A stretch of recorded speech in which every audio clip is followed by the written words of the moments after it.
महाराज पांडु पांचों पांडवों के पिता थे।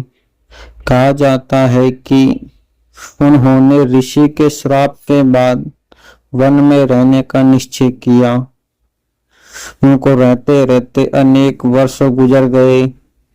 उनके साथ माद्री और कुंती उनके साथ रहने लगी, परंतु उनको अब तक एक भी संतान नहीं हुई।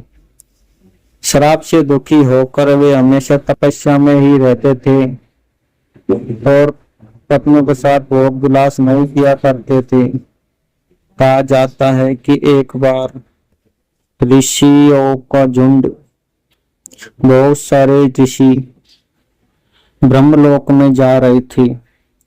तभी पांडव भी उनके साथ चलने लगते हैं, परंतु जब ऋषि पांडु को देखते हैं तो कहते हैं कि हे पांडु, तुमने अपने जीवन में बहुत ही अच्छे कर्म किए हैं, दान पुण्य यज्ञ किए हैं, परंतु तुम फिर भी ब्रह्मलोक जाने के अधिकारी नहीं हो। तभी पांडु कहता है कि भला मैं ब्रह्मलोक क्यों नहीं जा सकता। तभी पांडु से ऋषिवर कहते हैं कि हे पांडु, जिसने भी इस ब्रह्मा की सृष्टि में जन्म लिया है, उसे अपना ऋण चुकाए बिना ब्रह्मलोक नहीं जा सकते। तुम्हारे ऊपर पितृ ऋण है और तुम इस ऋण से अभी मुक्त नहीं हो, क्योंकि जब तक तुम एक संतान की उत्पत्ति नहीं कर लोगे तब तक तुम पितृ ऋण से पूरे नहीं हो सकते। तभी पांडु ब्रह्मलोक जाने से रुक जाता है। तभी उसको बहुत ही मन में आघात लगता है और वह पुत्र प्राप्ति के लिए कुछ सोचने लगता है, परंतु वह अपने श्राप के कारण अपनी पत्नियों से भोग विलास नहीं कर सकता। तभी कुंती उनकी सहायता करती है और कुंती को भगवान दुर्वासा ने एक वरदान दिया कि जिस भी देवता का वह आह्वान करेगी वह देवता उसको पुत्र रूप में प्राप्त होगा। तभी कुंती ने 3 देवताओं का आह्वान किया और 3 पुत्र धर्मराज, युधिष्ठिर, भीम और अर्जुन उत्पन्न हुए।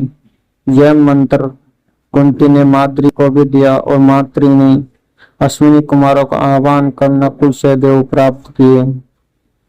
इसके पश्चात एक घटना घटित हुई जिसमें पांडु माद्री के साथ भोग विलास करने की सोचते हैं। तभी उनका श्राप के कारण अंत हो जाता है और माद्री उनके साथ सती हो जाती है। कहा जाता है कि इसके पश्चात पांडु और माद्री को स्वर्ग की प्राप्ति हुई थी। यही वह कारण था कि पांडु को ब्रह्मलोक का अधिकारी नहीं माना गया। कहा जाता है कि जो भी सृष्टि में जन्म लेता है उसको ब्रह्मा जी के नियम अनुसार पुत्र प्राप्त करके ही वह पितृ ऋण से मुक्त हो सकता है।